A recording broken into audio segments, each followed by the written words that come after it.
allegations of the very outrageous accusations against their deputy president that have no basis, that is sheer propaganda, that is a scheme to hold me out of office because of other political considerations, and has nothing to do with violation of the Constitution.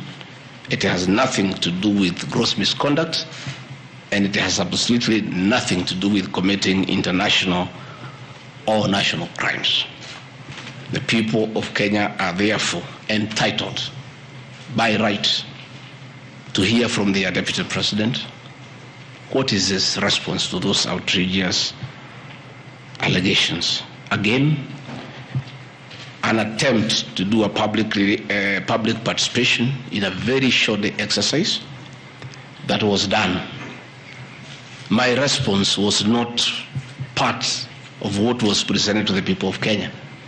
The people of Kenya were being asked to give their views as to whether the deputy president should be impeached from office, and the accusations were attached, but in a highly legalistic language beyond the comprehension of many Kenyans.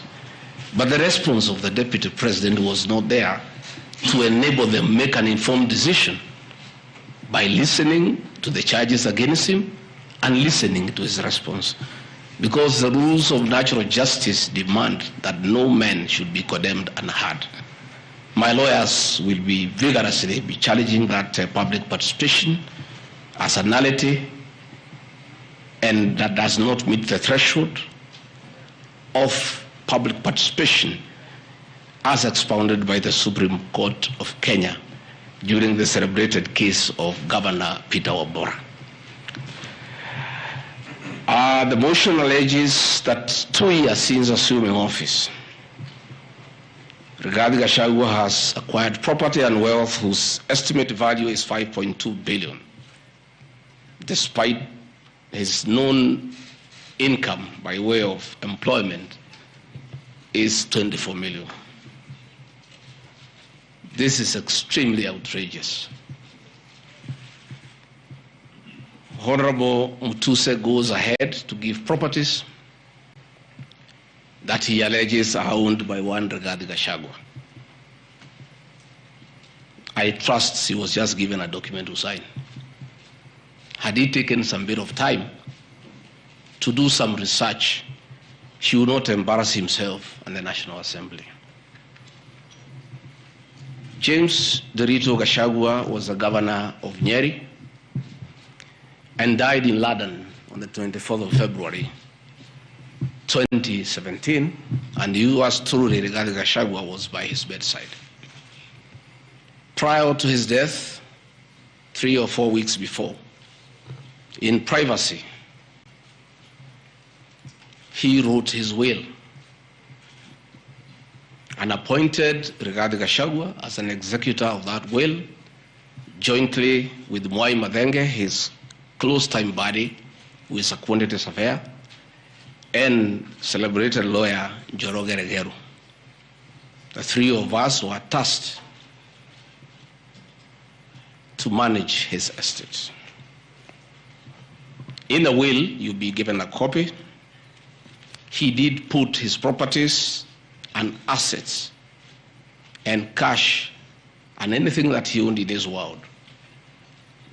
And among the things that he did put was the Olive Garden Hotel, Vipingo Beach Resort, the Queen's Gate apartment, and Langata high-rise flats.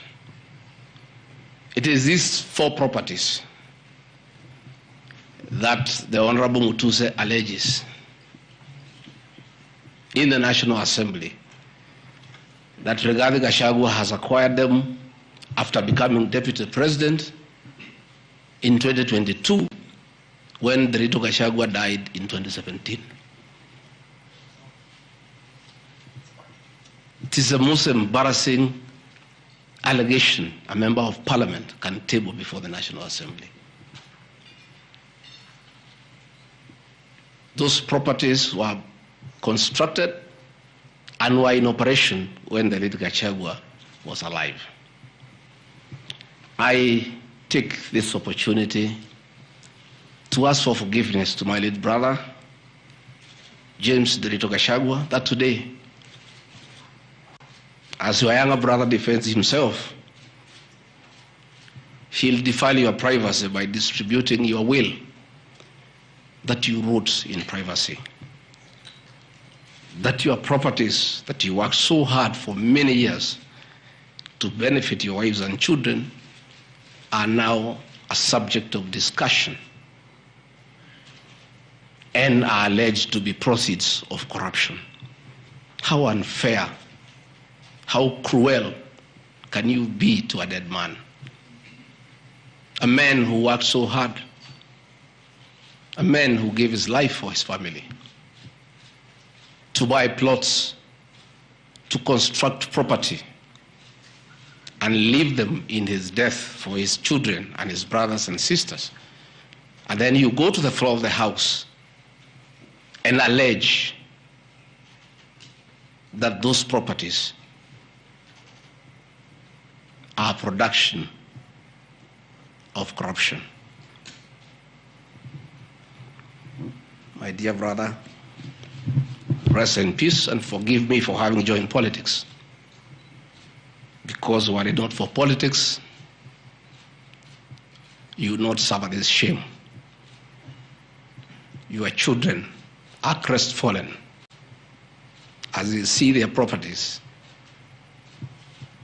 being splashed in newspapers as proceeds of crime.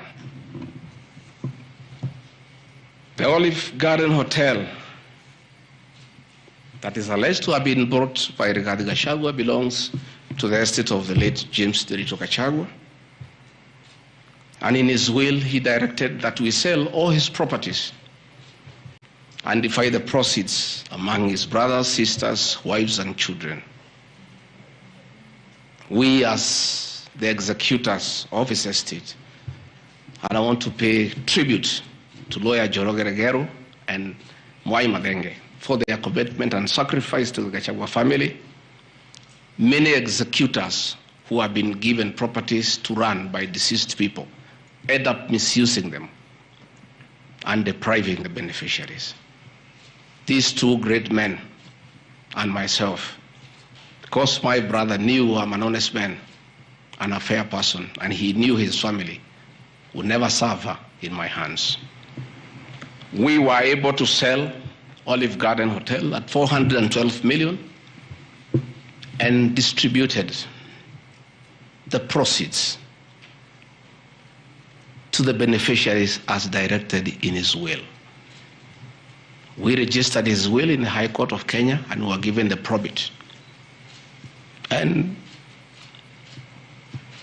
my late brother, in his wisdom, left Rigathi Gachagua 5% of his wealth. I was therefore able to get 20 million shillings from this sale. That is money that is in my account that again I'm told they are proceeds of crime. He left my mother 5% of his wealth, another 20 million shillings. And since my mother is dead, my late brother, because he trusted me, had put in his will that I hold my mother's shares in trust. So that is another 20 million shillings in my account. Again, my late brother left me another 4% to hold in trust of the children of another brother of ours who is deceased, the late Dr. Friend Wachira Gachagua, whose children are in South Africa. And another 16 million shillings was put into my account. My late brother gave 2% to my wife, Pastor Dorcas, because of her kindness of looking after him when he was ill. All this money that has come to me from a dead brother, I'm being told are proceeds of crime.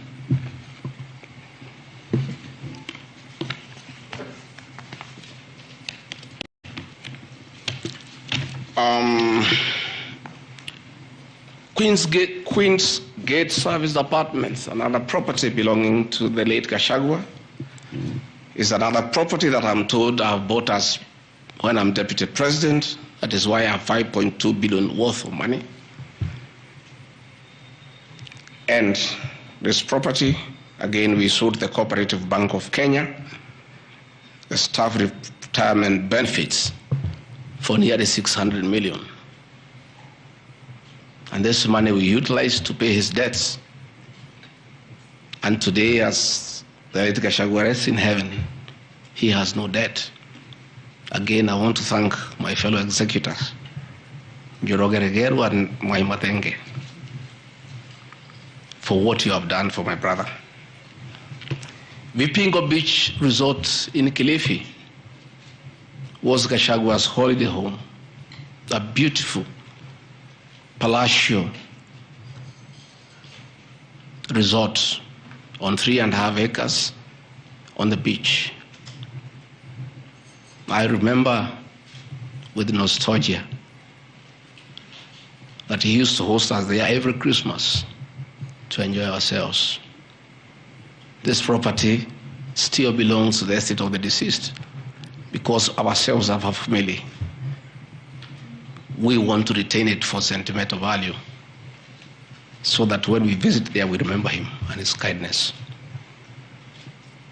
The Honorable Mutuse again goes to the National Assembly in a very emotional manner, quoting the Bible, says that this property has been bought corruptly by the Deputy President without knowing where the money has come from.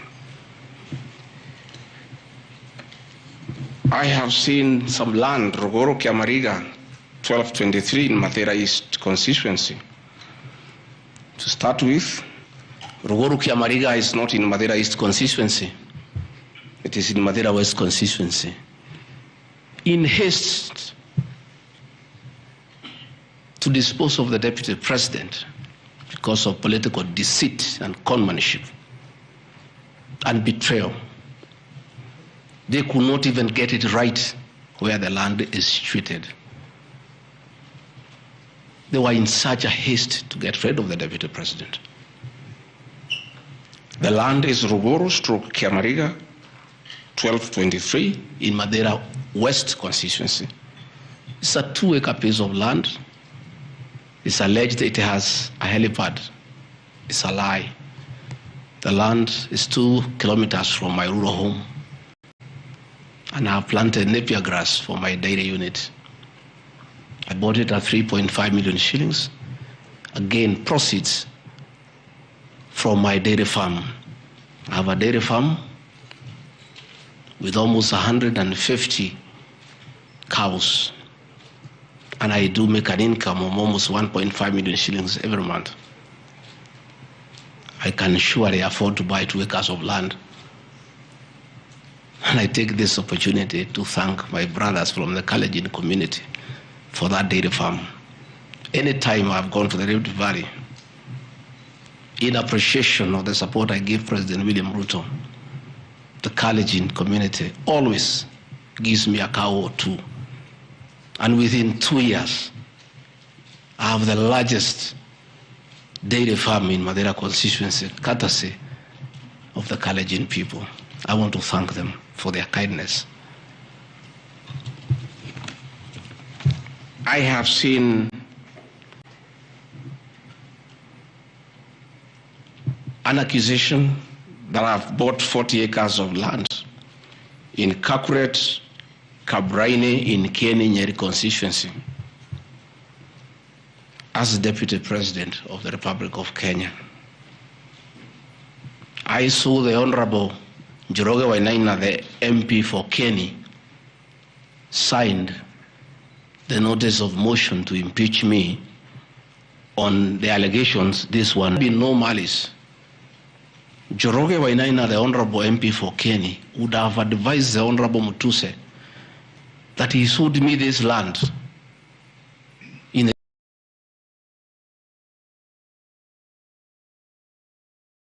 year 2015. I have a sale agreement I'll give you with this picture. I bought this land from the Honorable Joroge Wainaina in 2015. I was not even a member of parliament. Yet he has appended his signature that I should be impeached and go home for having corruptly bought 40 acres of land in Kakuret. In fact, the land is not 40 acres, actually 35. The allegation is that it's 40 acres, but that land is 35 acres. The people of Kakuret know it. I bought it from the Honorable MP for Kenny, and had he read this motion, I'm sure he would not have signed it. But as you all know, there was a lot of coercion, there was a lot of intimidation, and I'm sorry that I'm told the Honorable Inaina is admitted in hospital because of threats, coercion. He is being forced to hang a brother against his will and his conscience.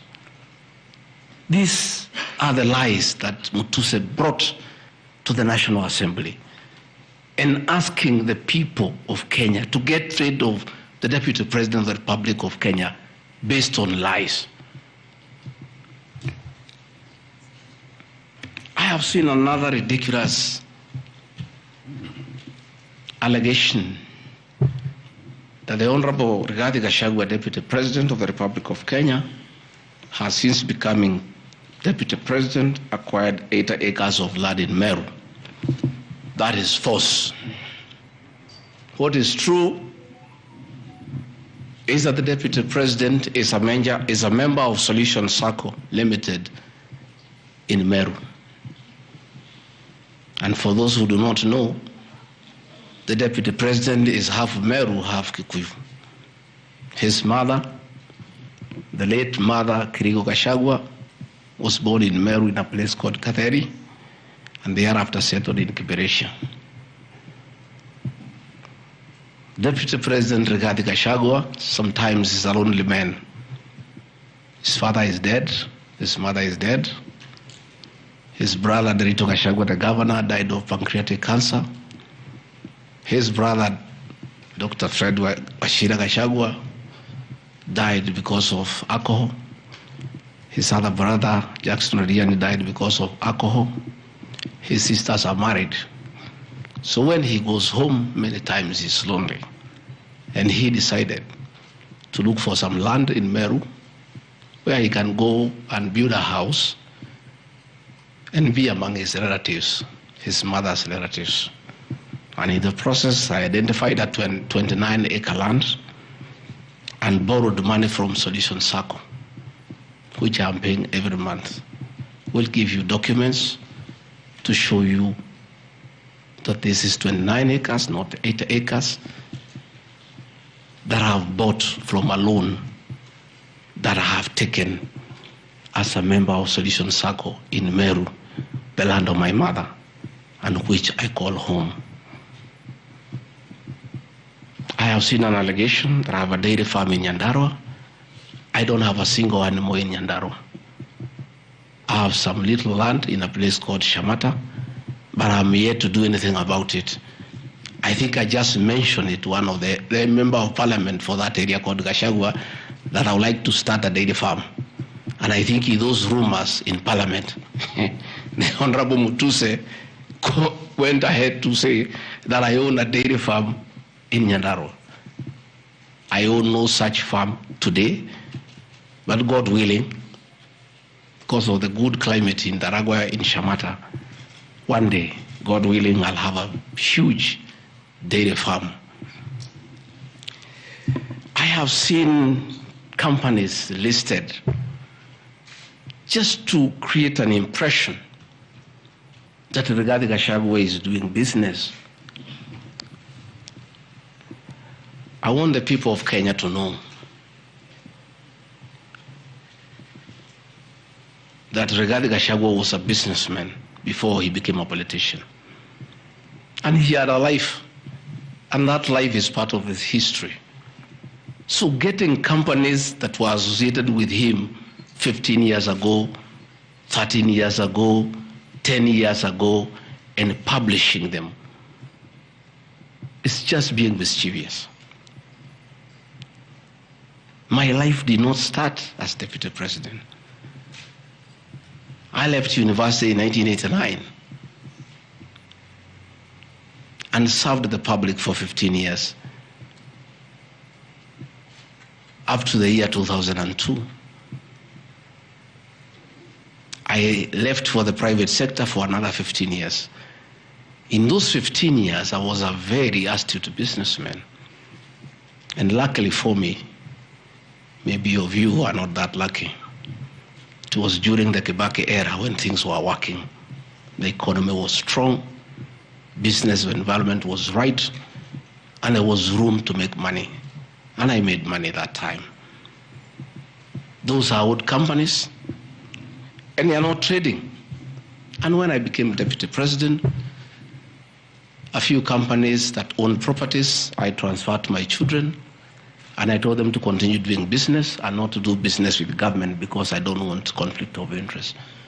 I want to confirm to the people of Kenya tonight that no company owned by my children has ever done business with the government, and I'm demanding for proof from the Honorable Mutuse or anybody else linking the Gachagua, the Rigathi Gachagua family with business deals with the Kenya government. I agreed with my children that they do business with the private sector, do farming, and run the family business that I bequeathed them. These companies are all listed. And just for clarity, because I don't think they are worth a reply, because there's nothing about them. Rigathi Gachagua Foundation. As a member of parliament, I was educating orphans, I was educating children of single mothers, I was educating children of PWDs. And their education needed to continue, and I don't have the benefit of CDF money. So I started that foundation, the Rigathi Gachagua Foundation, to continue doing the work of charity. I have seen my foundation here. The Honorable Mutuse has not said what crime the Deputy President has done by having a foundation that is non-profit making. For the purposes of clarity, I'll give you the bank statement for this foundation. I have only received a total of 12 million shillings from well-wishers, which have educated children, have educated students at Pwani University, and other vulnerable people. Dorcas Rigathi Gachagua Foundation, this is just an attempt to bring my family into mud. Every Kenyan knows the work Dorcas Rigathi has done in this country for the boy child. She has opened clinics for addicted children, and she gets a lot of money in her foundation. Since a decision was made that the government will not fund the office of the spouse of the Deputy President, Kenyans of goodwill flock to her every day with cash donations, with material donations, for her to continue with a very good program she's doing of rehabilitating children in Kilifi, in Mombasa, in Nyandarua, in Laikipia, in Nairobi, and her work is well documented. I am yet to see from the mover of this motion what crime the Dorcas Rigathi Gachagua Foundation has done. There is no allegation, there is no evidence, there is nothing.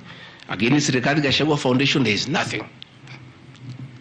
Spiritway Limited is a company registered by Dorcas Rigathi that does work with the church ministries.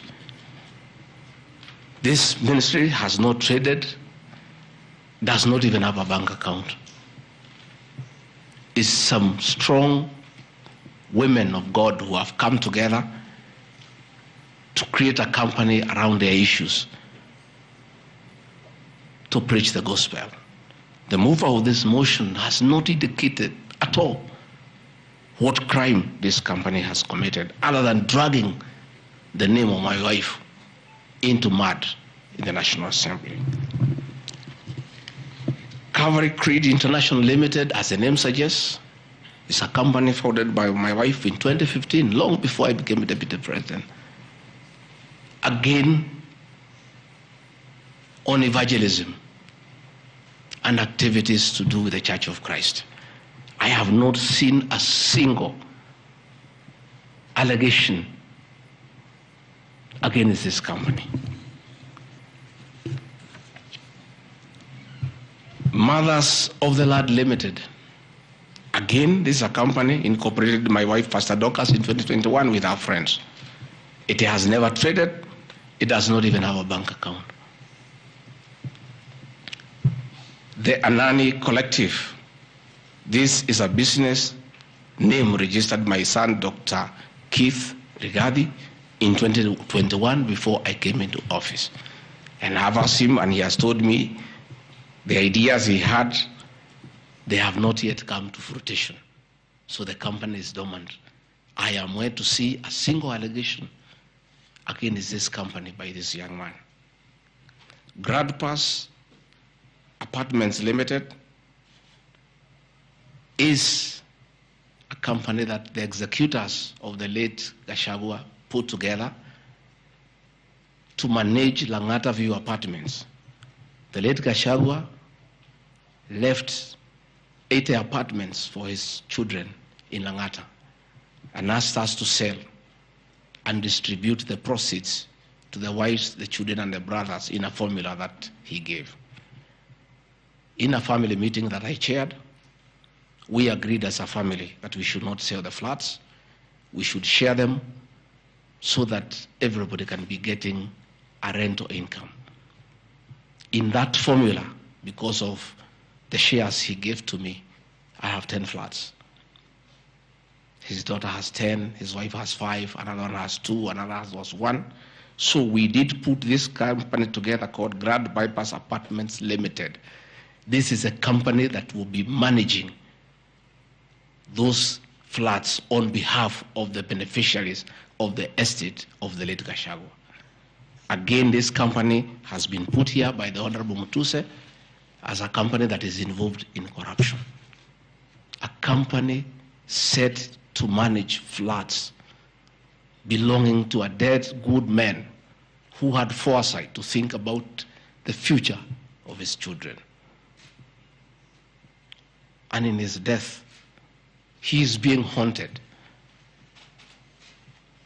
on nonsensical allegations simply because a decision has been made that Rigathi Gachagua is no longer useful to this administration. He is a spent cartridge. His work was to help fight Uhuru Kenyatta and get President William Ruto to power. And thereafter, he is of no use. So he should be dispensed with, and somebody else can be appointed against the will of the Kenyan people. That is the viciousness that we are even fighting the dead. How cruel can we be? How insensitive can we be? What is this power thing? That you even fight the dead for you to entrench yourself in power and get rid of your perceived political enemies. I appeal to the people of Kenya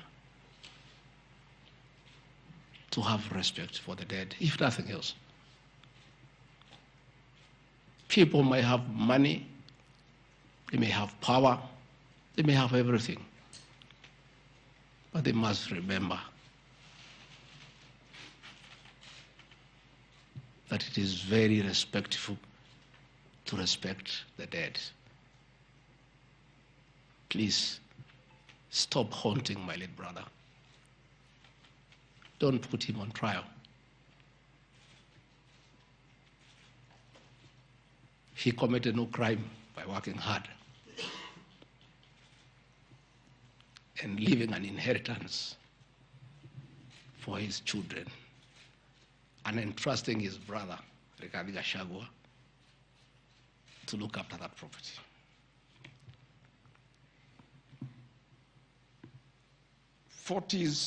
Viz Group Limited is a company incorporated in 2023 by my son Kevin and Dr. Keith. Again, some two very enterprising young men. This company has not even taken off. They are still figuring out what business they can do. And before they can even settle down, their father is under siege. So they have to come here every day to keep me company and find out what is not happening. This company has not even started. These are young people, children. Why do you want to destroy their future?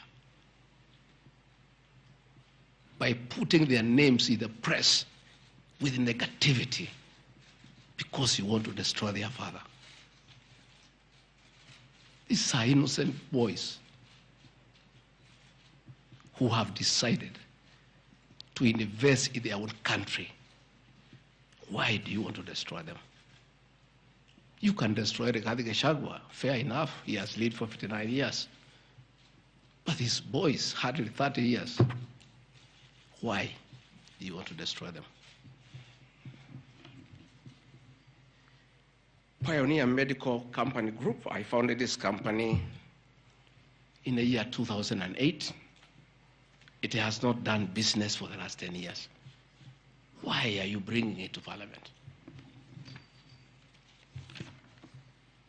RUTO Furniture Mart Limited, I founded this company with my wife, Pastor Dorcas, in the year 1999. We used to sell furniture at the roundabout at Bomas on your way to Rongai. And we built this company from scratch. And it's been in existence for years. And when we stopped trading with it, we put up apartments in Koroi, in Rongai, called Rido Plaza, that are managed by this company. We collect rent. We have, I think, 40, 50 flats there, and pay tax every month. What wrong has Rido Furniture Mart done? Rido Plaza was constructed in 2012, 10 years before Rigathi Gachagua became deputy president. Even if you want to kill his man and make sure he's totally destroyed, why don't you pursue him for the 2 years he has been in office? Why do you want to go back 20 years before he became deputy president and criminalize his enterprise and his hard work? Biovet Kenya Limited is a company, again, I founded in 2009. Many years before I even went to Parliament. It has not done business for the last 15 years. Not a single shred of evidence that this company has done wrong. It's not there. Murani Manufacturers Limited. It's a company that is founded by a character from our village and sold some shares to my wife and my children and interested them in manufacturing feeds for pigs and for chicken. It never even took off. This company has never traded in government. It has not done any business. It is actually dormant. I'm told the account has only 132,000 shillings. And you want to set the Deputy President of the Republic of Kenya, a man elected by 7.2 million Kenya shillings, because his wife and children have some shares in a company that has 132,000 shillings. Surely. Delta Merchants Limited is a company I founded in 2009 during the Kibaki era. It has not done business for 15 years.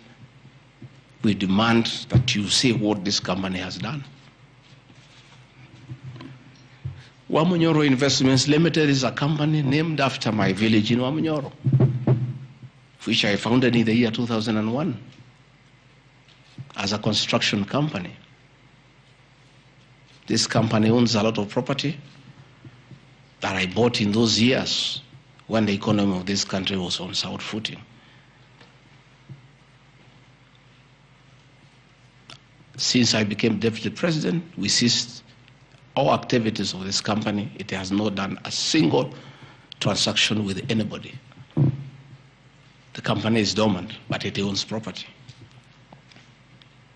Those properties were bought and acquired long before I became deputy president.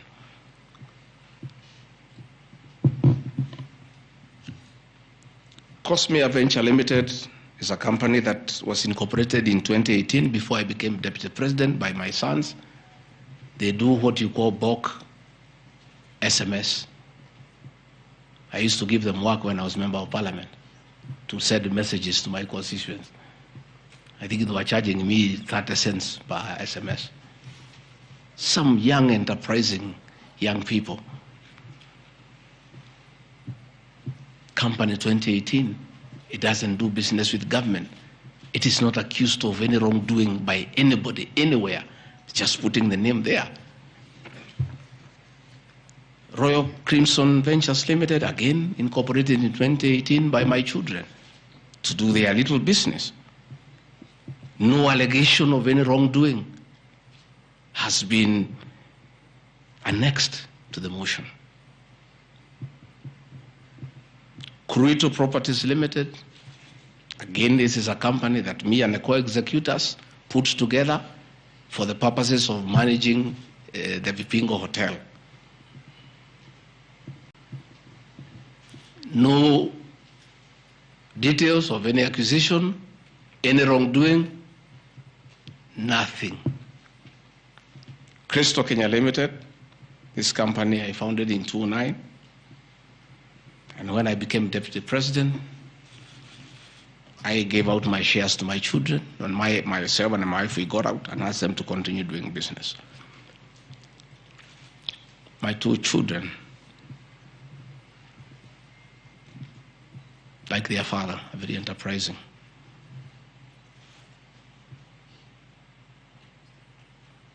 Nyeri County, where I come from, we were hit badly by COVID. And all our hotels shut down. Hundreds of jobs were lost. Many people who were supplying to those hotels shut down. The two most important hotels in Nyeri is the Outspan Hotel and the Treetops Hotel, and they are always run together. The Outspan Hotel was for sale, and my children were interested, and I encouraged them.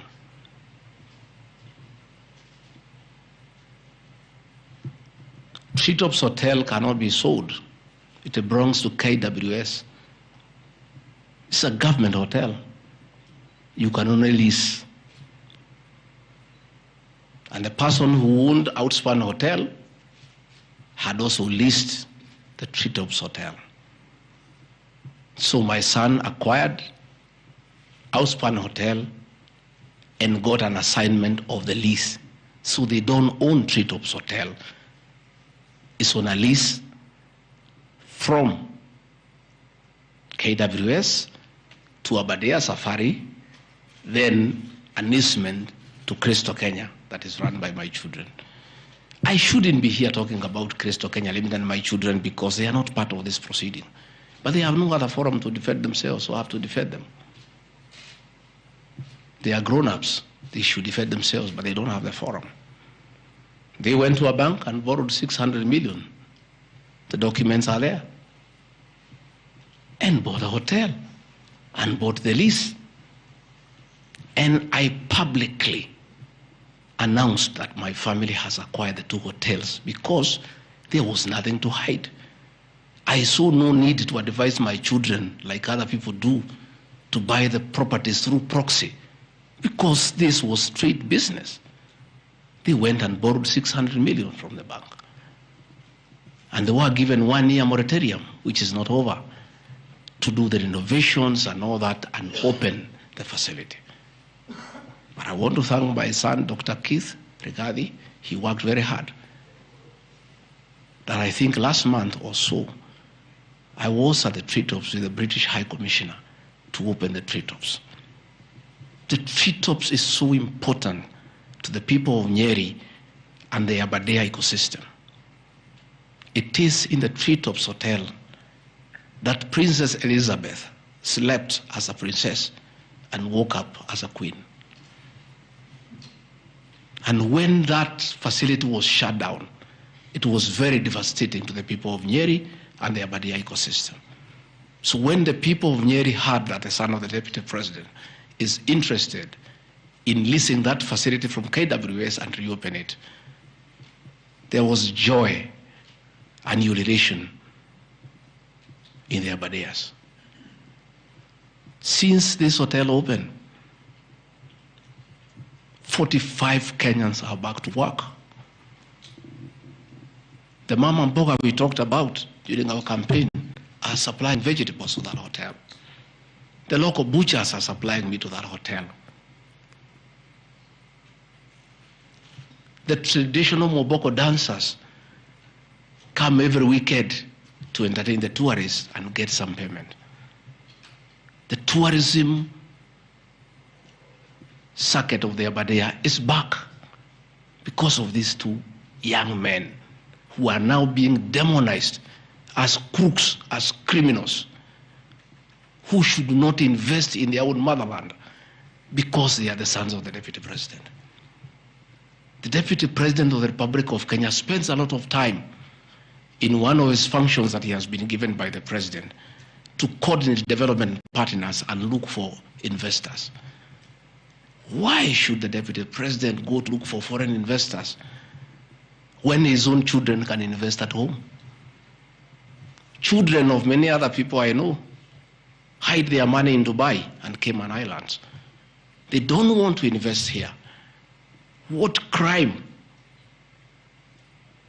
have the children of the deputy president of the Republic of Kenya committed by borrowing money from a bank to buy a hotel and spur tourism, create employment, and spur business within the local environment?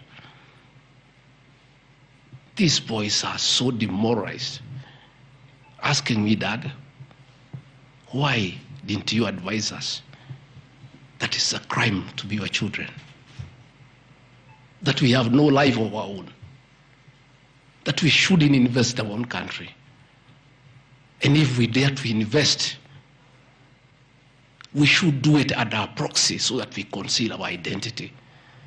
Are we criminals by virtue of being your children? That's a question my children are asking me.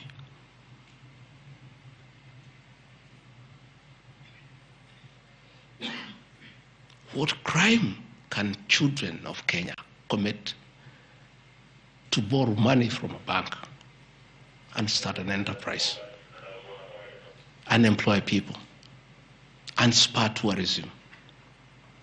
How unfair can a country be to its young population to condemn them for being enterprising? I'm being told by the National Assembly that I need to be impeached from office because my children have dared to borrow money, buy property in their name and invest in their own country. And for that, their father should be sent home. I want to conclude by Karadi Farm Limited. This is a farm I founded in 2001 with my wife, Pastor Dorcas. And it runs our farms. It runs our dairy farm in Nyeri that is doing very well. I'm making $1 million shillings also every month. And I sell calves, and it's doing very well. And my farm now has become a model farm for the local farmers. We are doing chicken, we are doing rabbits, we are doing sheep. Again, nobody has told me what crime has Karandi Farm committed. Technical Supplies and Services Kenya Limited, a company I founded in 2001. I did business during the Kibaki era.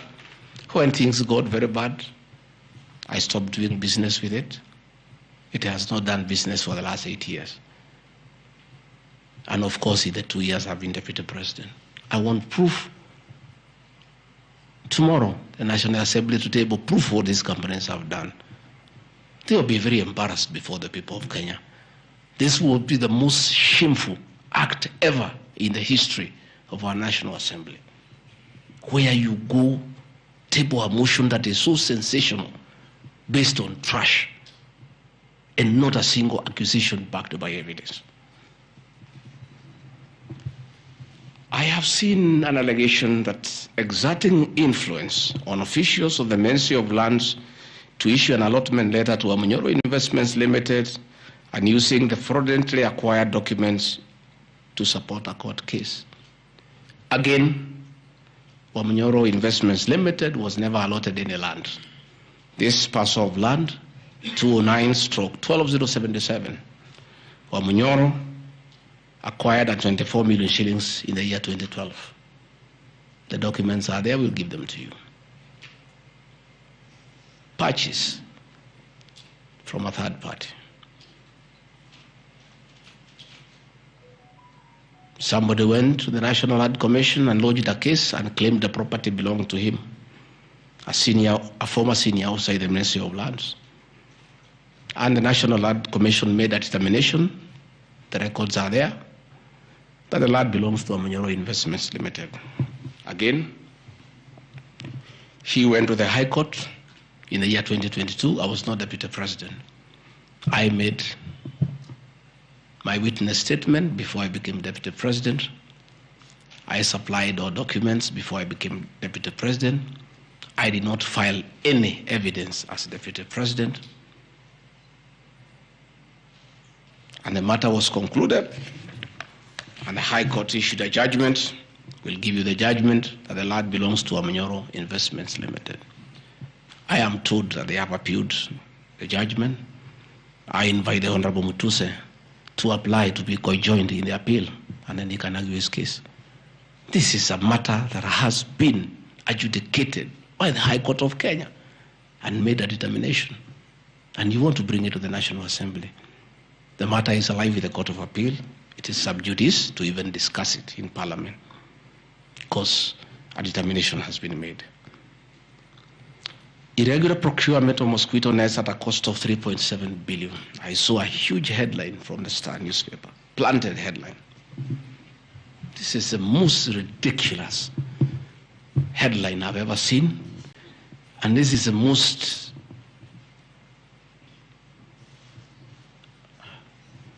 I lack a proper one, and I don't want to speak in Kikuyu.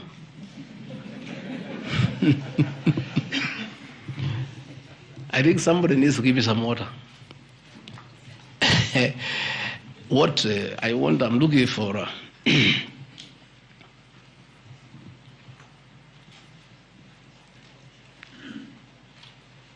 I have seen that allegation. I want to respond as follows. One,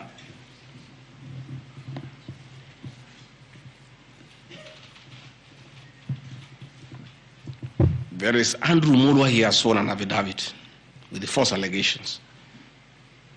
And he had better be very careful. Because he has made a statement on oath. In the affidavit, he says that Deputy President was involved in KEMSA 3.7 billion irregular procurement of malaria nets, either directly or through proxies. Further,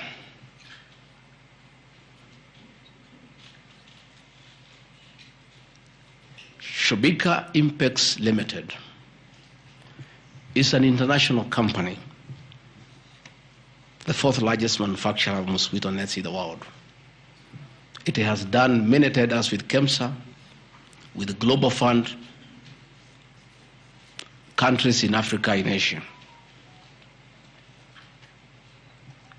And there was a tender.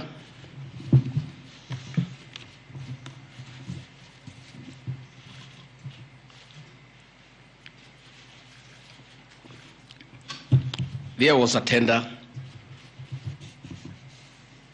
funded by Global Fund through KEMSA, and it was an international tender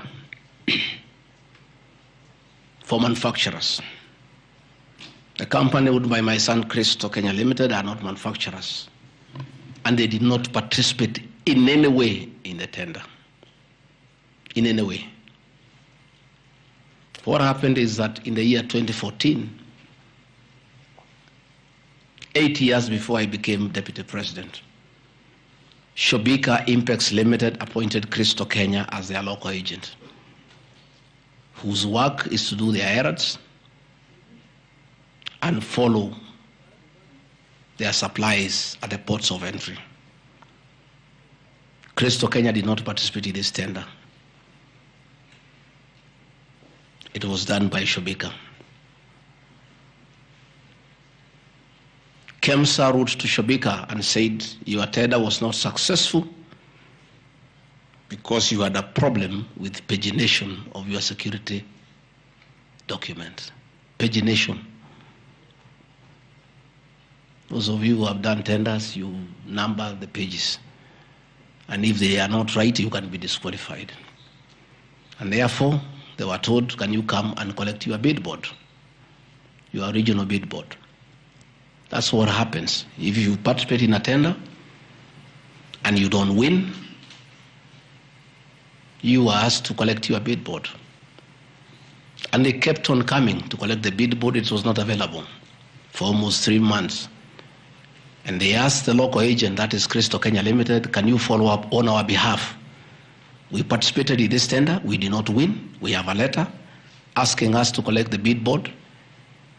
We are waiting for it because this is money that is tied as our agent in Kenya. Can you follow up? And that is why when my son on behalf of Crystal Kenya Limited went to KEMSA trying to follow up. And when it was not working, he brought it to my attention and I made a call to Mr. Andrew Mulwa, asking, my son has been here. There's a little issue about a bid board of an unsuccessful tenderer. Why is it that this is money that is tied? And these are foreigners, these are foreign investors. We don't want to make life difficult for them. Please, why don't you release it to it unless there's a problem? No, he said, no, the matter is under investigation. That is why we cannot release it. The bid board is with the SEC. I said, fine. If the matter is under investigation, so be it. Right along, the investigations were over. EACC wrote to KEMSA and returned the bid board. KEMSA in return wrote to Shobika and returned the bid board. End of story. Shobika did not win the tender. They were not awarded the contract to supply the nets. No nets were supplied by Shobika. No public funds were lost. And we are told by Deputy President asking why a bid board to a tenderer who has failed to win cannot be returned. He endangered the lives of the people of Kenya. That is how absurd the allegation is. There is no evidence that the Deputy President interfered with the tender.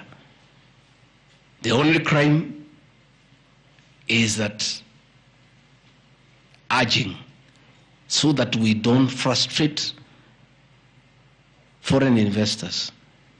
If they were not successful, why are you keeping their tender security? You need to give it to them. And it was a lot of money. I think it was 500 million or something like that. So I want to say this is a very ridiculous, and I take great exception to the headline by the Star. Please, we'll give you the documents. Tell us, where was the Deputy President involved in that tender? This is a tender that never was.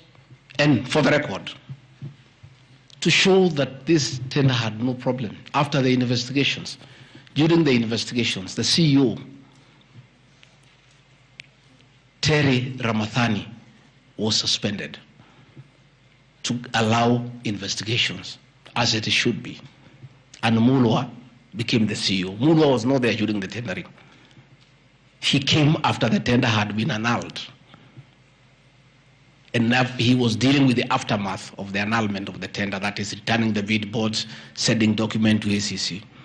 After investigations by ACC and the Senate were concluded, Terry Ramadhani was appointed by President William RUTO as the Deputy High Commissioner to India. That tells you, because when those appointments are made, the head of public service writes to ACC, DCI on issues of integrity. Terry was cleared, which means there was no scandal. And again, and most important, no public funds were lost, no nets were supplied.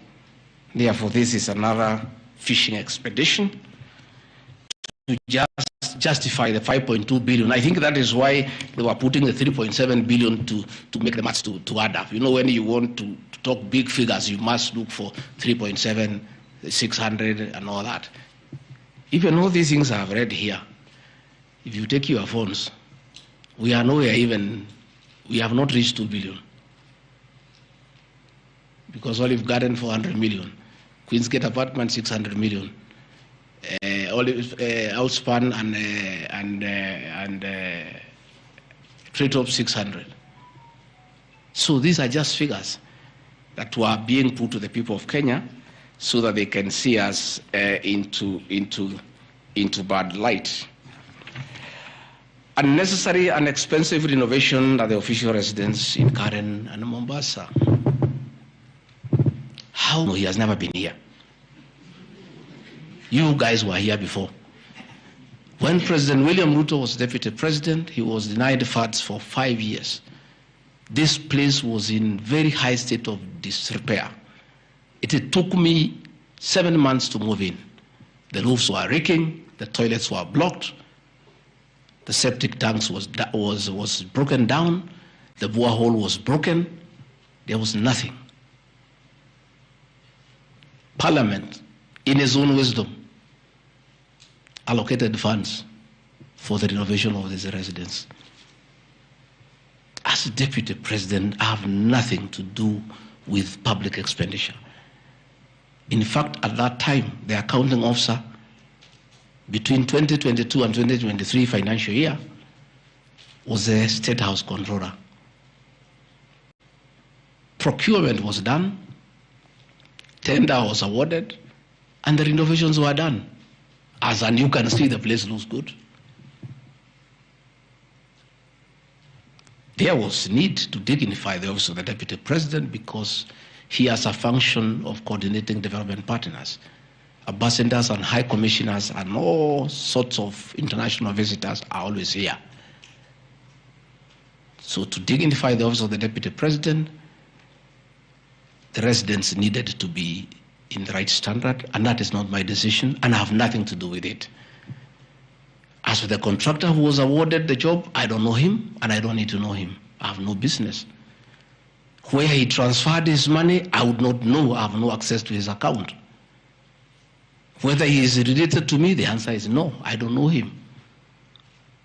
And for the record, I don't wish to know him, because it's not necessary.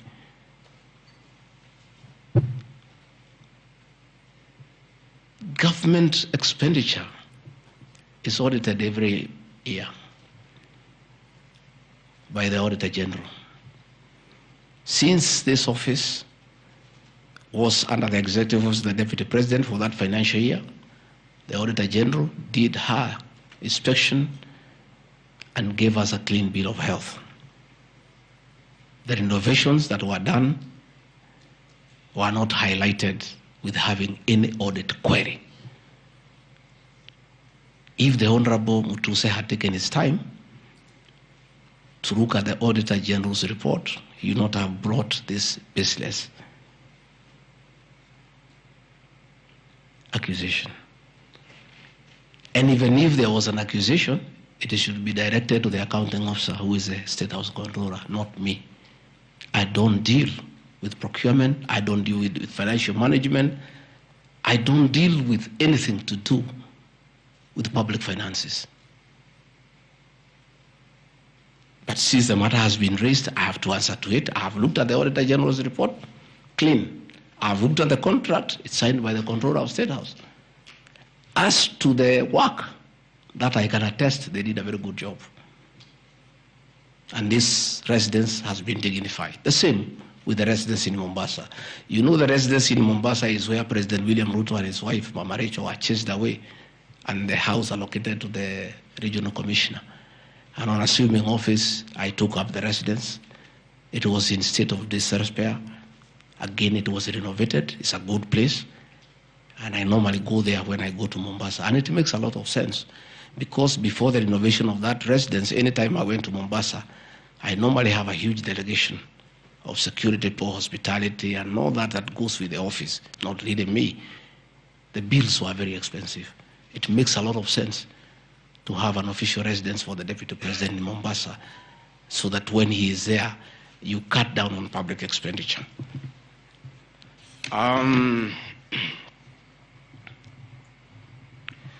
Dubiously acquiring a substantial portion of sum of 100 million paid to Lusona Events Limited. Again, that's another ridiculous acquisition from the north.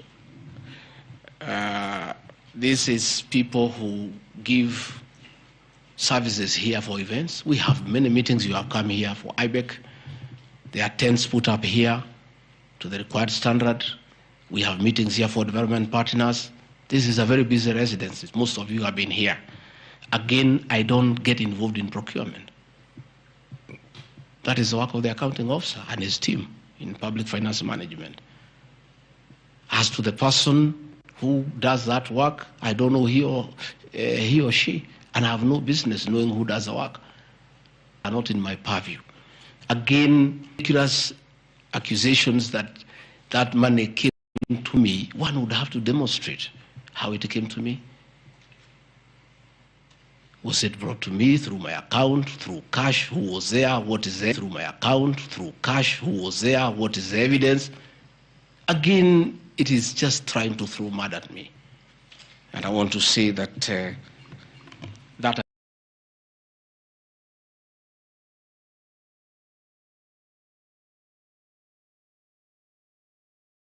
and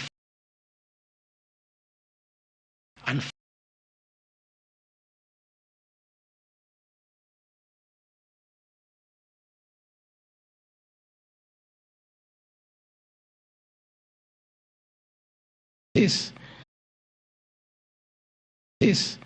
if you are not happy with the conduct of a judge, you file a petition before the justice, the Judicial Service Commission, which I have done. Again, I don't want to delve before the matter. Again, I don't want to delve before the matters because it is against sub judice. But that I have done, so I cannot be threatened. I cannot be said to threaten her. And again, I have a right as a leader, as a Kenyan, to say what I'm doing. And I did say publicly that I will bring a petition against her. I have done it. And the evidence is there. You see it. We have filed a petition, and we are waiting for it to be concluded.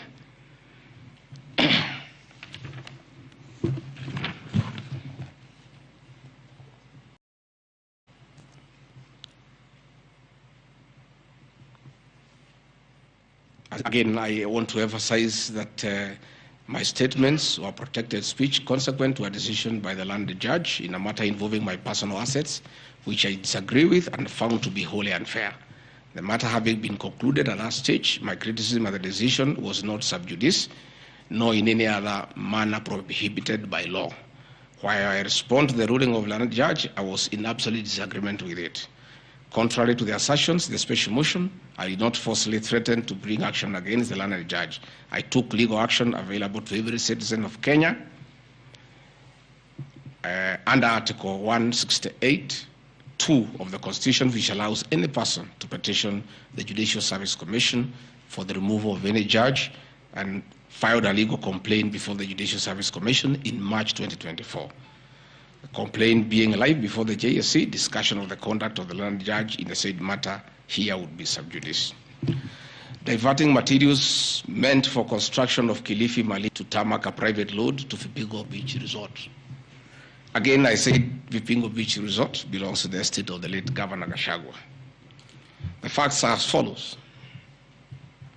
King Charles III visited Kenya between 30th October 2023 and 3rd November 2024. During his state visit, one of the designated places where King Charles III was to visit was Kuritu Marine Conservancy, which shares a road with the Vipingo Beach Resort. And it's a public load, by the way, it's not a private load. I have an extra copy of the program of the state visit to Kenya by King Charles III, marked RG, which at page 13 on items 63 and 64 shows his departure and arrival at Kuritu Marine Conservancy. As I was walking around, I slept there, I think 2-3 weeks before the arrival of the king. And as you all know, I walk every morning. And as I walked on that road, I found there was a lot of activity and tarmac was going on. I was very happy and I asked what was happening. And I was told that the king himself, the third, will be coming. So, like all other residents of that area, we are very indebted to King Charles III, that this was done very speedily. Rigathi Gachagua never called anybody to do this road. In fact, I'm informed that this road is donor funded, the one to Kilifi, and there is a component of corporate social responsibility. And I have learned, after I have inquired, that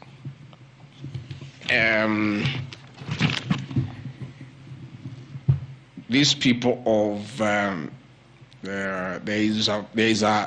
road is called Takaungu Shariani Vipingo. It's off the main road, and I am made to understand that Kuritu Marine Conservancy, Vipingo Secondary School, Shariani Primary School, among other stakeholders, including a public market, applied to Kenya to be considered for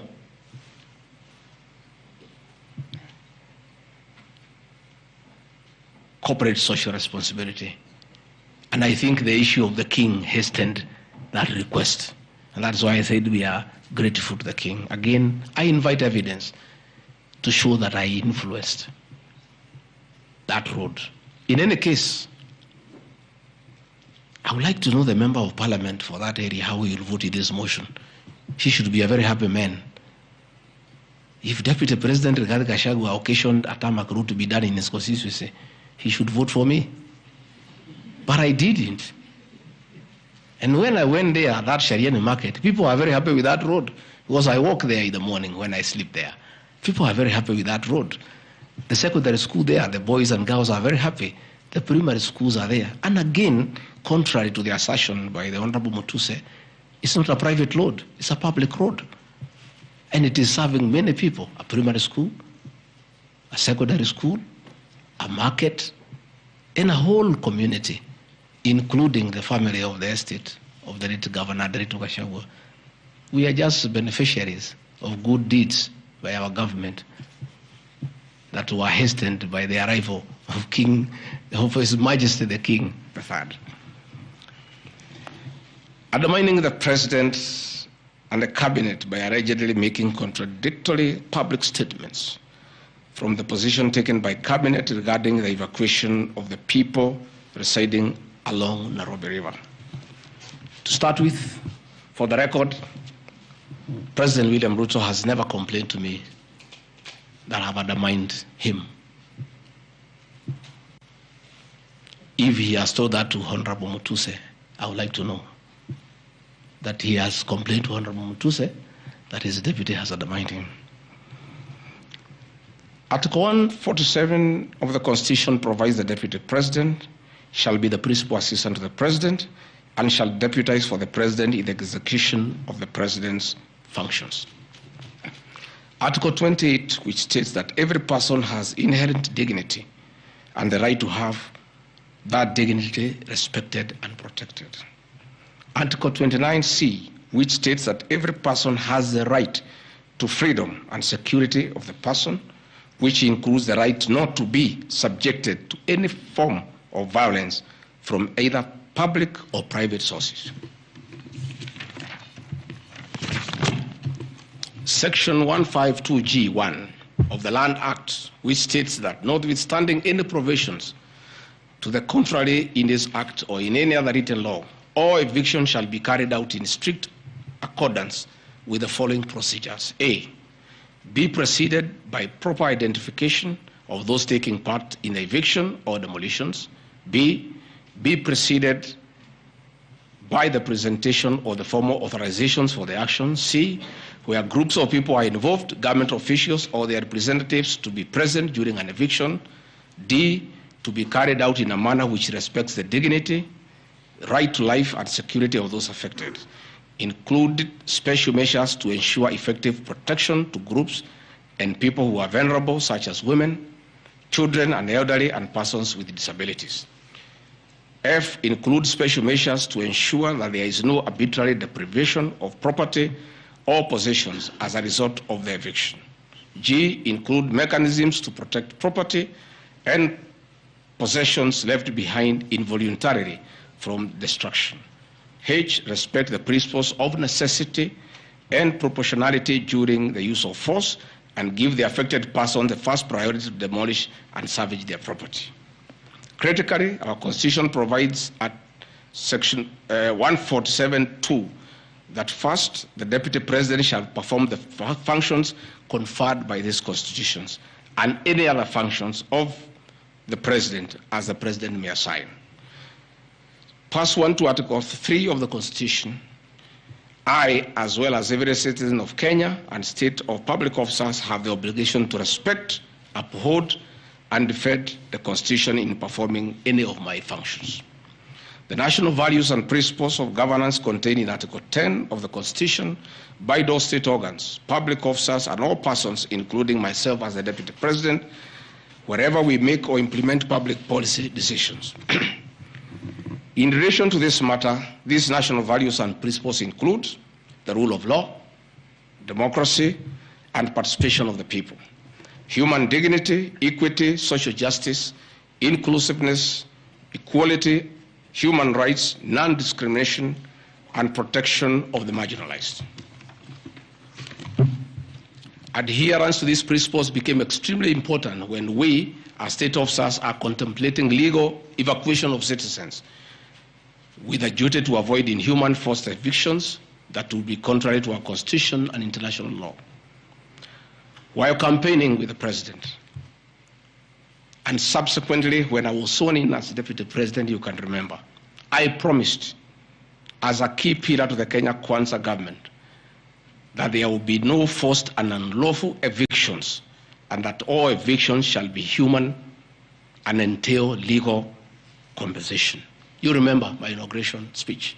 I said never again shall this administration carry out inhuman evictions in a brutal manner as was done in the previous administration. I and my office, the Office of the Deputy President, have undertaken extensive engagement with all parties in regard to the cabinet decision on eviction, which I fully support, including the Nairobi River, which is an entity under the ODP and County Government of Nairobi. Adherence to these principles become extremely important when we as state officers are contemplating legal evacuation of citizens with a duty to avoid inhuman forced evictions that would be contrary to our Constitution and international law. Guideline number 6 of the United Nations General Assembly, guidelines for the implementation of the rights to adequate housing, prohibits forced evictions, and the state should ensure that any eviction under domestic law are fully compliant with international law. The guidelines further require meaningful engagement with communities to ensure that the rights of residents are implemented cooperatively without the need for eviction procedures or police enforcement. I have supported the implementation of cabinet directives on the eviction, safe for the fact that on being informed that each person residing at the Nairobi River was being evicted and paid only 10,000 shillings, which I and many other Kenyans felt inadequate compensation for eviction. I insisted that the government should abide by constitutional dictates and international norms while implementing any cabinet decision, including eviction, and maintain the dignity of citizens of Kenya facing evictions. My statements did not and cannot be construed to undermining the president, because the president, like me, sought to defend the very Constitution. I hope I'm very clear. Am I clear? I cannot, I will not oversee, supervise, forced, brutal eviction against the people of Kenya. That I will not, and I can't. President William Ruto and I on the campaign trail gave a solemn undertaking to the people of Kenya that under our administration, that will never happen. So when I was asked to oversee brutal, inhuman eviction against innocent people without notice, without compensation, without due regard to what the Constitution says, I found it very, very difficult. And I rescued myself and allowed the CS for Interior, the Head of Public Service, the PS for Internal Security to proceed. If that is the reason why Rigathi Gachagua should be impeached as Deputy President of the Republic of Kenya and sent home for refusing to undermine the Constitution, for saying no to brutal and inhuman eviction of poor Kenyans, let it be. Undermining devolution by allegedly holding a meeting in Nairobi. Good people. I'm sure you are as embarrassed as I am. That a deputy president holding a public meeting to talk to the people of Kenya is undermining devolution. To start with, Deputy President Rigathi Gachagua, in the duties spelled out by the President under Executive Order number 1 of 2023, he has the duties to coordinate intergovernmental relations. I work with the governors. This is the home of devolution. I hold meetings with the governors every day. I chair IBEC. I cannot be accused. And I need evidence tabled that I undermined devolution. The motion alleges that on 29 September 2024, I unlawfully interfered with the running of the Nairobi City Council government by holding a public rally where I allegedly incited citizens against law directives of the county government on planning and relocation of markets. This is my response. It is not true that I incited citizens against the law directives of the county government as alleged. I wish to clarify and point out that when I held the public rally, I merely requested the governor of Nairobi County to speak and listen to grievances which were being raised by the market traders. Videos will be produced tomorrow in the National Assembly. I, Rigathi Gachagua, asking Governor Sakaja to take time to listen to the people and listen to their grievances. The traders had sought me out to intervene and request the governor on their behalf to dialogue with them and seek a solution to their grievances with regard to the relocation of markets. Had the governor listened to these traders, they would have had no business coming looking for me. All I was saying is listen to the people. Before you relocate them, have public participation. Most of those traders have lived in Wakulima market for 40 years. They wanted to discuss with the governor what happens to us, what happens to our customers, what happens to the distances that we cover, what about the extra cost of going to the new relocation. And I think the traders were right. Requesting a meeting with an elected leader is their right. And when they requested me to go and meet them, because they were desperate and they needed somebody to hear to them, I did go and speak to them. Again,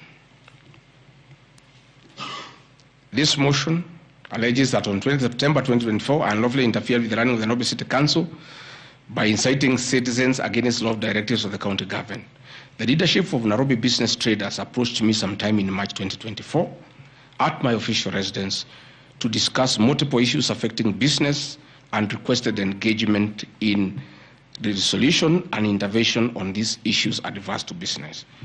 Consequent to this meeting, I directed that short, medium, and long-term strategies be undertaken, coordinated by the Office of the Deputy President, to address the issues raised that are cross-cutting with agencies including KRA, Kenya Post Authority, Counterfeit Authority, Kenya Bureau of Standards, the National Police Service, Kenya Copyright Board, given that the violation is under the office of the Deputy President. I was just doing my work.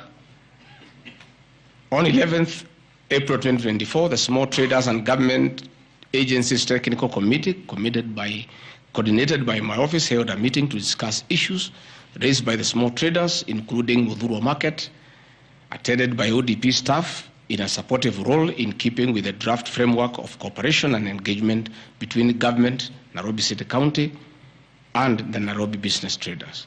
Subsequent to that meeting, a meeting on 24th April 2024 between Nairobi City Council and the Nairobi small traders and numerous others, the ODP on 22nd July 2024 invited His Excellency Johnson Sakaja, among other state officers, to a meeting at ODP. Officers scheduled for 22nd July 2024 to review the draft framework of the cooperation and engagement between the small traders and the government of Kenya. On 3rd September 2024, the ODP wrote to Governor Johnson Sakaja and all other stakeholders, submitting a final combined draft of the framework for review and feedback. After all the engagement between all the parties and the draft framework, Governor Sakaja decided to arbitrarily proceed with the relocation of Uhuru Market. That gave rise to the cry by the people. Meetings had been held, a framework had been agreed on. And as an elected leader, as Deputy President, I think going to listen to people who are in anguish, who are crying, is responsible leadership. The government that President William RUTO and I lead is a listening government. And going to listen to people cannot be an impeachable crime. I would like to know how members of parliament would want to send me home for going to listen to people who are crying that they need to be listened to. I would like to understand. Undermining devolution by allegedly holding meetings to fight alcohol.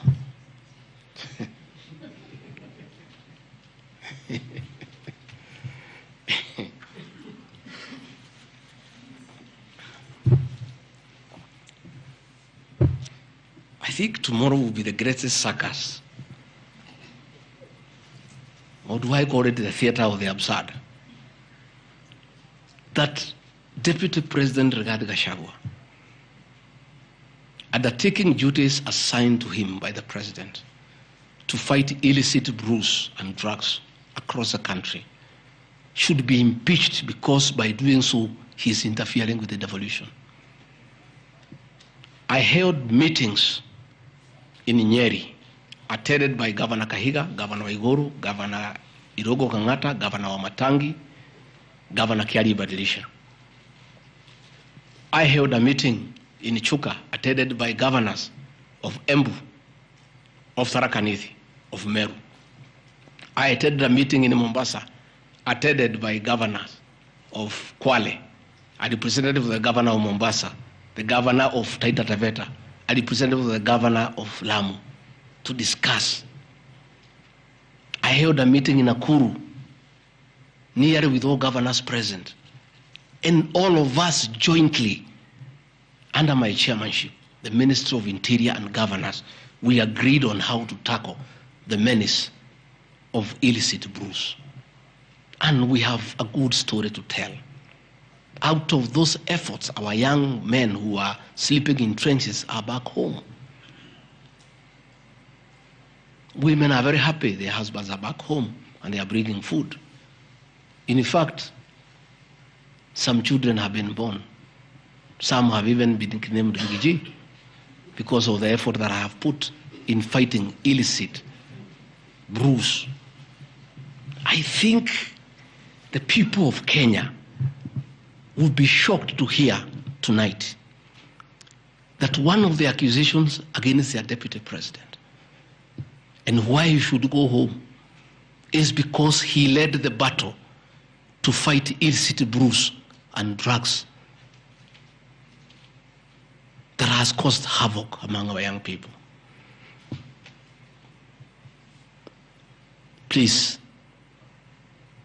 If Rigathi Gachagua is a problem, why don't you assign this job to somebody else? Because this job must be done. We must get our children off drugs. We must fight illicit alcohol. And saying that you want to impeach the deputy president because fighting illicit brews and drugs is interfering with the devolution. I think this is the greatest joke of the year.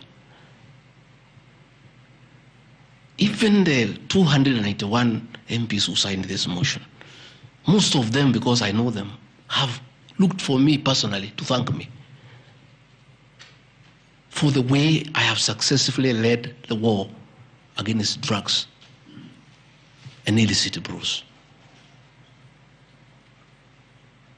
And that is why that sham public participation should have had my responses, so that the women could hear that one of the accusations against the deputy president is that he should be sent home because he was leading the war against illicit brews and drugs.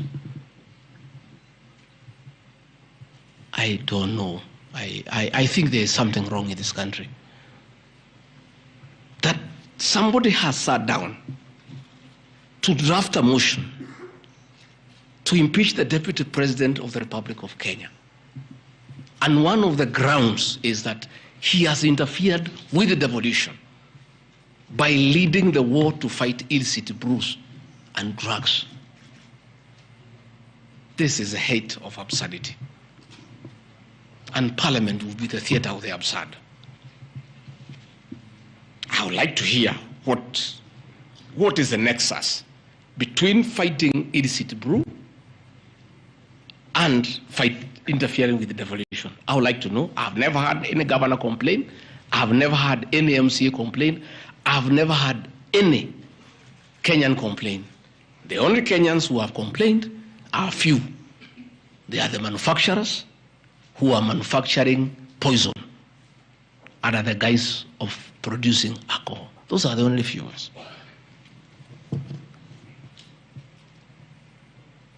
I beg the National Assembly and the Senate, most of the National Assembly, to save face, to consider striking this ground before the motion tomorrow, because it sounds ridiculous to the people of Kenya. Again, if Deputy President Rigathi Gachagua has to be sent home for fighting drugs and illicit alcohol, so be it. Sensational statements against the National Intelligence Service and its Director General and other officers. My response. In relation to this allegation, I wish to state that the National Intelligence Service holds a very critical role in ensuring the safety and security of our country. They are responsible for gathering intelligence and share it with all our law enforcement agencies to ensure that the country is safe at all times. Consequently, when the country was caught flat-footed with regard to the scope and extent of the public's dissatisfaction with the Finance Bill 2024, which degenerated in the Gen Z protests, it pointed to the failure of the National Intelligence Service in carrying out its mandate.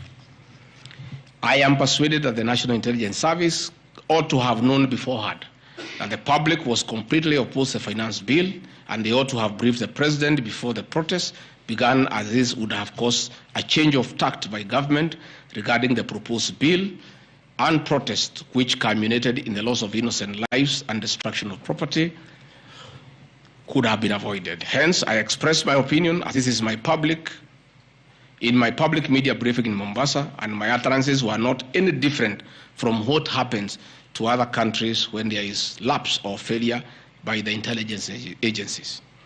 Many of you will recall that after September 11th terrorist attack in the US, the US intelligence agencies were massively criticized. An inquiry was even opened to investigate why the intelligence agency was not able to detect and thwart the terror attack. Under the Constitution of Kenya, the government agencies are supposed to be accountable to the Kenyan people, including the National Intelligence Service, and calling them out when there is a The delegation of duty does not amount to undermining them. In any case, the Director General of NIS is not above the law. He is a public officer. Just like the President, the Deputy President, Cabinet Ministers, he too is subject to criticism like any other public officer. In fact, I'll have videos. President William Ruto, as Deputy President, at one time criticized the then Director General of the National Intelligence Service. In another video, he heavily criticized the then Inspector General of Police for their performance. I have learned from my boss how this job is done. It's clear. It's done. I mean, nobody, the president is criticized daily. The deputy president is criticized daily. And we take no offense. The Director General of the National Intelligence Service is not above the law. He is a public officer. He is accountable to the people of Kenya. And when one feels he has underperformed, he'll be called out. Because that is the nature of the Kenyan state. And this I learned from my boss when he was deputy president.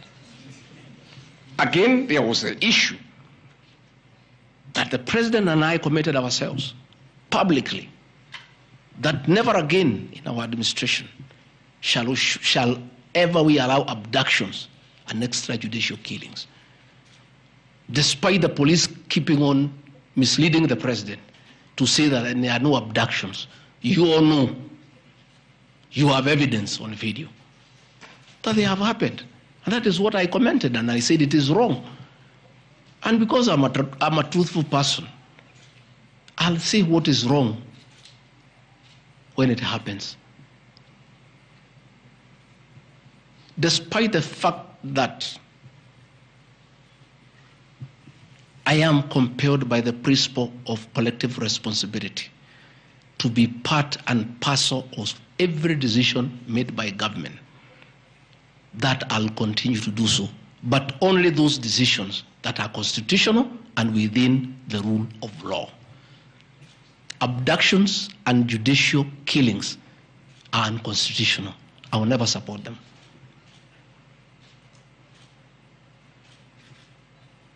President William Ruto has been criticized left, right, and center. I have not seen him take anybody to court for criticizing him. Why is Rigathi Gachagua being impeached for calling out the Director General of the National Intelligence Service? The Deputy President is criticized daily. The judiciary is criticized daily. The media is criticized daily, including the Star, whom I have criticized today. But that is as far as it goes. And again, despite being just the Deputy President, I enjoy a constitutional right in the Bill of Rights, freedom of speech. And if the Director General of the National Intelligence Service was aggrieved, there are mechanisms of how he can take me to court and sue me for defamation. And I'll be able to argue why I said what I said. So that is not a ground for impeachment. I mean, that is curtailing liberties, the freedom of expression, the freedom to hold public officers accountable for their actions.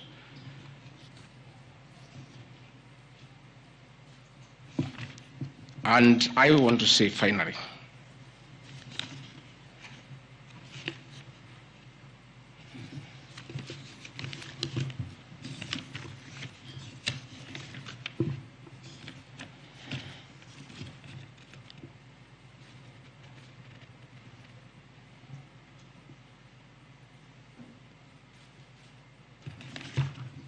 I think I've literally addressed all the grounds because I felt it's important for the people of Kenya to know the allegations against the Deputy President and his responses. And as you have heard, though you are not judges and you are not advocates, there is nothing here that violates the Constitution. There is no gross misconduct. There is no crime that has been committed.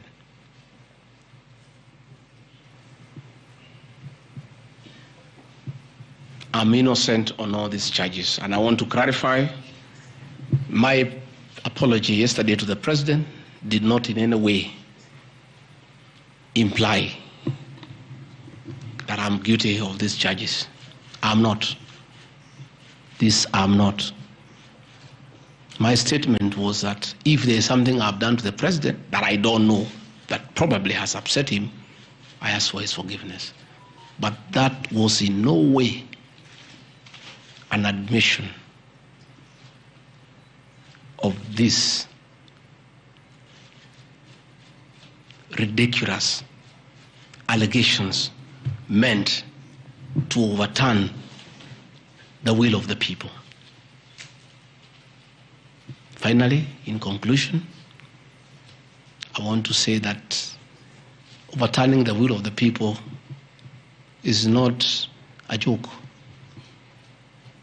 It calls for very serious violation of the Constitution. None of these issues here meets the threshold. We'll go to Bunge tomorrow. I'll be there at 5 for 2 hours, and I'll put my case. In the unfortunate event it proceeds to the Senate, I'll be there again to prove my innocence by way of evidence.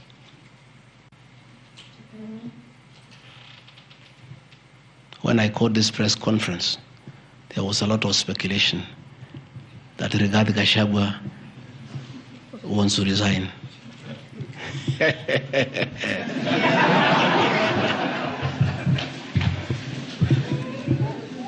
This is a man elected by 7.2 million Kenyans. How dare you suggest to him that he can do so without public participation?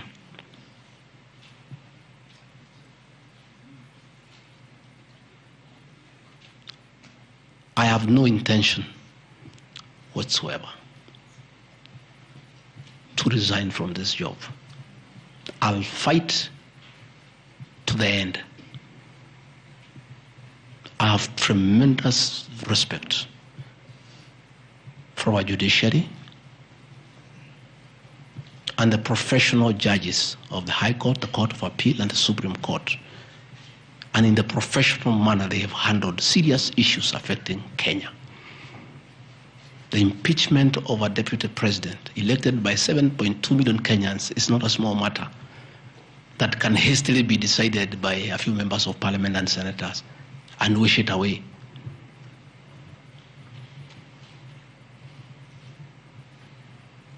I'll submit myself to independent institutions to get justice. And I'm sure, I have no doubt in my mind that I'll get justice. And this impeachment will be thrown out. And I'll carry out my duties as deputy president. That is why anybody sending feelers to me to resign is a joker.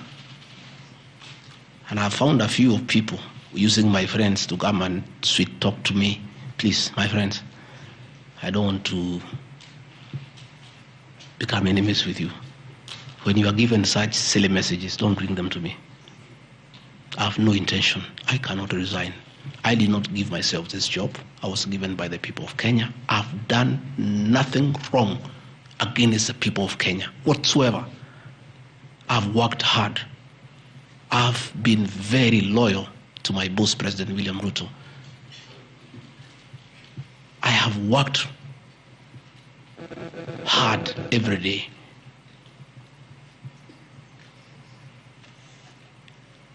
And I will not be distracted.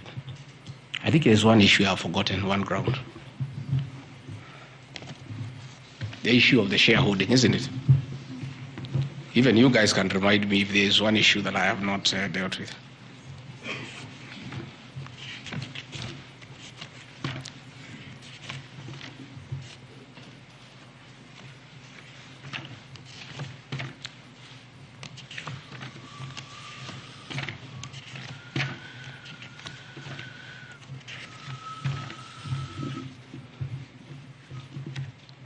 Can somebody there give me my notes on shareholding?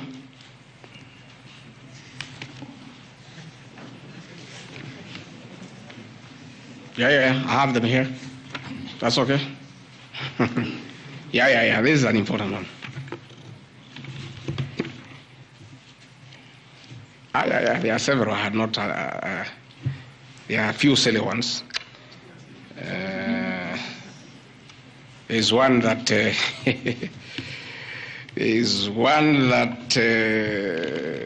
I'm conniving with cartels in the tea sector to block ATDA from implementing guaranteed minimum returns that would benefit small traders. The allegation is not true. No evidence whatsoever has been adduced to substantiate this claim.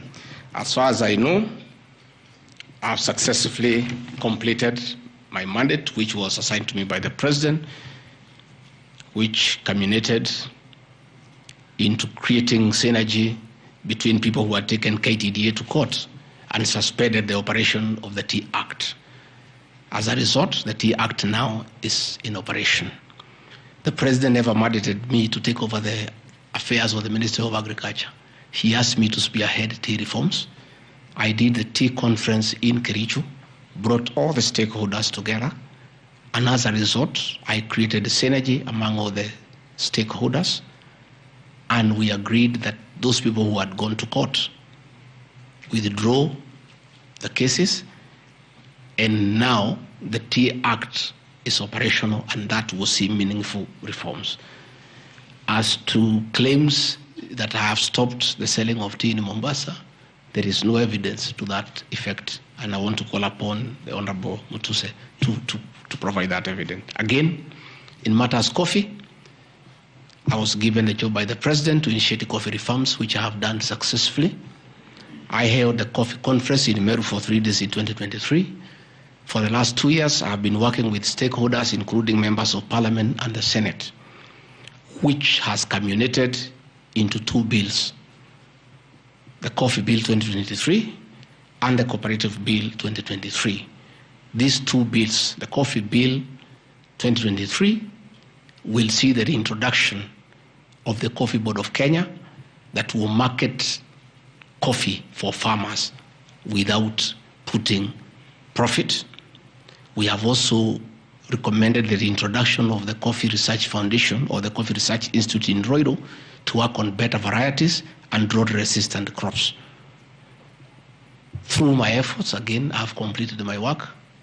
The 2 bills are before the National Assembly. I call upon members of the National Assembly immediately after the impeachment process to embark on these 2 bills and see them to fruition so that farmers can enjoy the work we have done in coffee reforms. I have seen another absurd, that I have taken control of a local cooperative society in Madera constituency where I was a member of parliament. This is false. I should be told which society by name, because I know all the societies. I know all the farmers by name. It's really ridiculous. Again, there is no evidence. There is nothing. It's just trying to spoil my name before the people of Madera who elected me as their member of parliament. On the issues of shareholding, I think this matter has been discussed for a long time, and I think it's good tonight I put it in proper perspective. I wish to state that the allegation is equally false. None of my family members, allies, or associates are in control of any cooperative society in Madera. That one I had done. In shareholding by virtue of the provisions of the 3rd schedule of the Political Parties Act, the constituent parties of Kenya Kwanza Coalition entered into various agreements which were deposited with the Speaker of the National Assembly and the Speaker of the Senate for purposes of Article 108 of the Constitution of Kenya. 16.2, the following were members parties of Kenya Kwanza: UDA, ANC, Ford Kenya, PAR, Farmers Party, Chama cha Kazi, Communist Party, Economic Freedom Party, the Service Party, Tujibebe wa Kenya Party, Umoja na Maendeleo Party of Kenya, and the Democratic Party of Kenya. In accordance with provisions of Clause 3E of Schedule 5 of the Political Parties Act, each of the agreements contained in a power-sharing development agenda for certain regions in Kenya.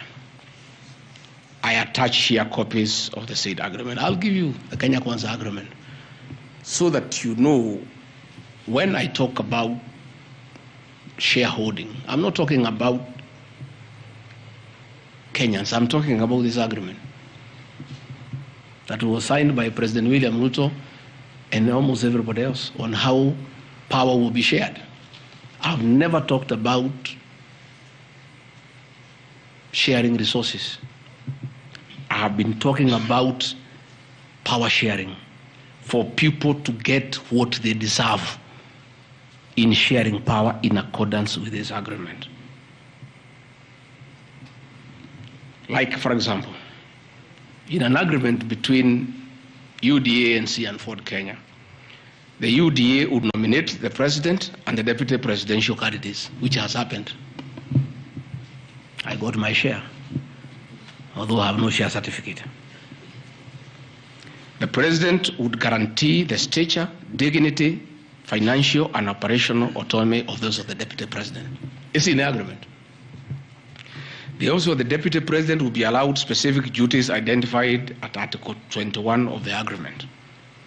ANC will be allocated a position of prime cabinet secretary to be established within 14 days. It was given to Musalia. The office of the deputy president, Ford Kenya will be allocated the position of the Speaker of the National Assembly, which was given to Moses Wetangula. In accord with Article 2.1 of the Power Sharing Agreement, ANC and Ford Kenya would have a 30% share of national government positions. So, the Honorable Musalia Mudavadi, the Honorable Wetangula, and the people of Western, please don't condemn Rigathi Gachagua. The agreement is here, defining your share in the government. It is not me. I did not sign this document. It was signed by Musalia, Wetangula, and President William RUTO. So when I say about this share thing in terms of positions, I've never talked about resources, about development. Although it is also here, is that regions bargained with the president for shares. Musalia Mudavadi and Moses Wetangula bargained for 30% of shares within the Kenya Kwanza government. Although they were also supposed to give us 70% of the vote, which they did not. Nevertheless, since they gave a certain vote, they are still entitled to some share one way or another. So it is not Rigathi Gachagua who said that a government is like a company. It is the agreement of the Kenya Kwanza, which I will be tabling in the National Assembly. It is not me. It went ahead to say it. He said, ANC and Ford Kenya would have 30% share of national government positions. That is cabinet secretaries, principal secretaries, high commissioners, ambassadors, diplomatic and consular representatives, chairpersons of state corporations, directors of state corporations, chairpersons and commissions of constitutional commissions, provided the 30% share is to be shared equally between the ANC and Ford Kenya. Sasa mimi nikiambia watu wafuate share yao, makosa yangu ni gani? Iko hapa. I did not sign. They went ahead. Musalia Mudavadi and Wetangula, and they must follow these things. Because I will not follow for them, because I was not party to the Western agreement. The agreements were with regions. So when people say I'm dividing regions, I'm simply following the Kenya Kwanza agreement of the way it was debated.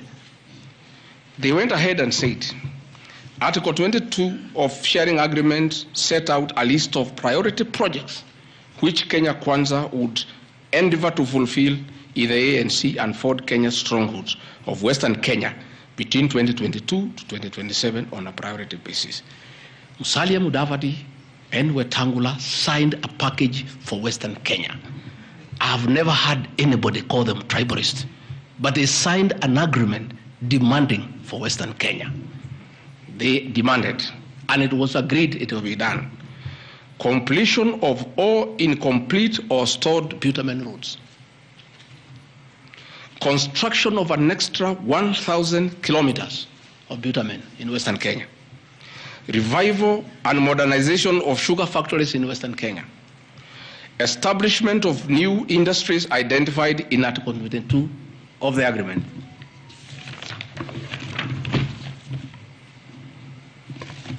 Ladies and gentlemen, this is the Kenya Kwanza Agreement on shareholding. What crime has Rigathi Gachagua committed to be impeached by saying what President William RUTO appended his signature to, with Musalia Mudavadi and Wetangula, who will preside over my impeachment?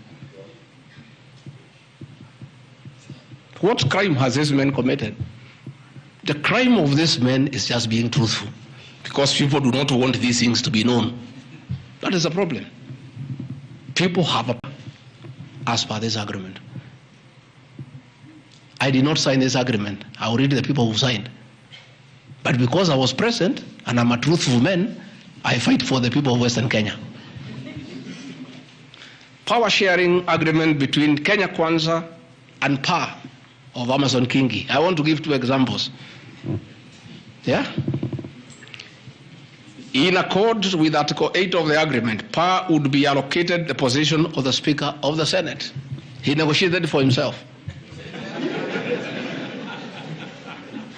Let's be truthful. You brought this motion. We'll discuss. The people of Kenya must know the truth, so that if Rigathi Gachagua is being crucified for being truthful, let the people of Kenya know why he is being crucified. How can Moses Wetangula say I should be impeached because of saying people to get their shares, when he is a signatory to a share agreement with the president on what will go to Western Kenya? And then they accuse me of tribalism. They did not say anything should go to Central or Mount Kenya. They talked about Western. When I say something for Mountain, I'm a tribalist. Kingi said, position of Speaker, you are mepewa. Article 9A of the Power Sharing Agreement, PA would nominate the candidate for appointment of one principal secretary when Kenya Kwanza came to power. Amepewa.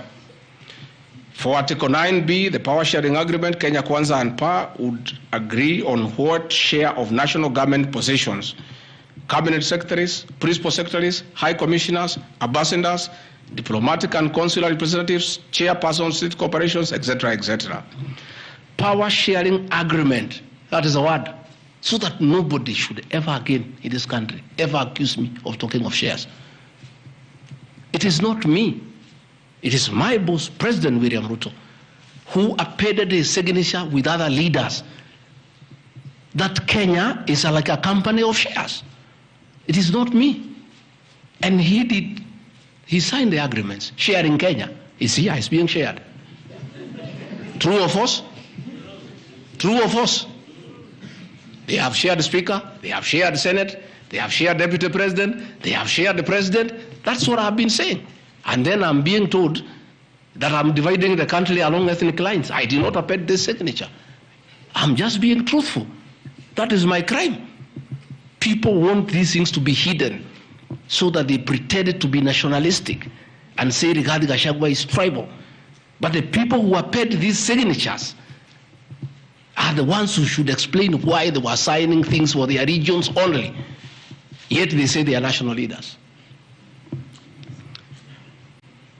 Power sharing agreement between the Kenya Kwanza coalition on one part and the Communist Party, So, Service Party, at least I saw Chama Chakazi. They say the party leader should get something. Moses Kuria was given something.